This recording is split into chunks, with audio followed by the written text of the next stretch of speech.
Hello viewers, this is attorney Naresh M. Gehi talking about US immigration. So there are numerous people from India who want to come to America and they love to visit. Some of them want to come to the United States with an intent to discover business opportunities.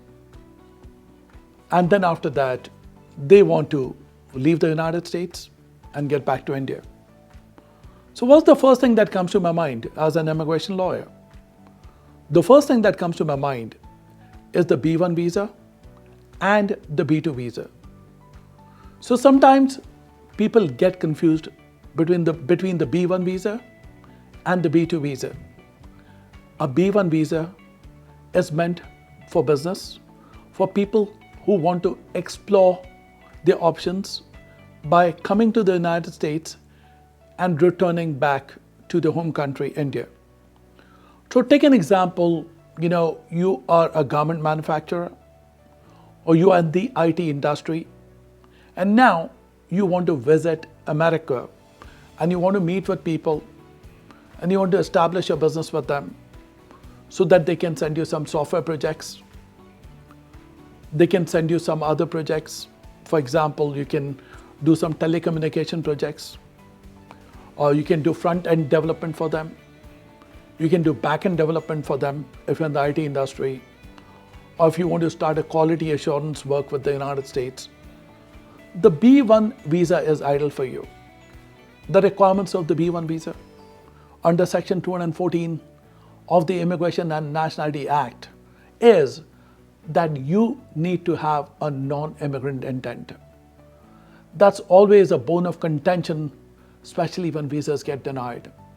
So take an example now, you have this great software company in India, you have this textile company, you have this seafood company. You want to come over here and you want to meet these people over here in the US. You want to come to this particular convention and everything. And you're all kind of basically, geared up to come to the United States. Think about the B1 visa. Make sure that your documentation is perfect. This is because the burden of proof under Section 214 of the INA, which means the Immigration and Nationality Act, is completely upon you. It's your duty to state that exactly you have a non-immigrant intent, which means your documentation will be reviewed by the consulate. He'll have an interview with you, and if he feels that if everything is perfect, then he can grant you the B1 visa. And a B1 visa allows you to come to the US for business, establish your business connections, and go back. That's about the B1. Let's talk a little bit about the B2. A B2 visa is a visa for pleasure. And what happens with this particular type of visa? You're visiting Disneyland. Fantastic. You want to go to Vegas. Excellent. And if you want to come to New York City, that's where I am. And the thing is that exactly if you are planning to visit the United States, then the B2 visa might be ideal for you. And as usual, the requirements are that you need to show that you have a non-immigrant intent, that you want to return back to your country.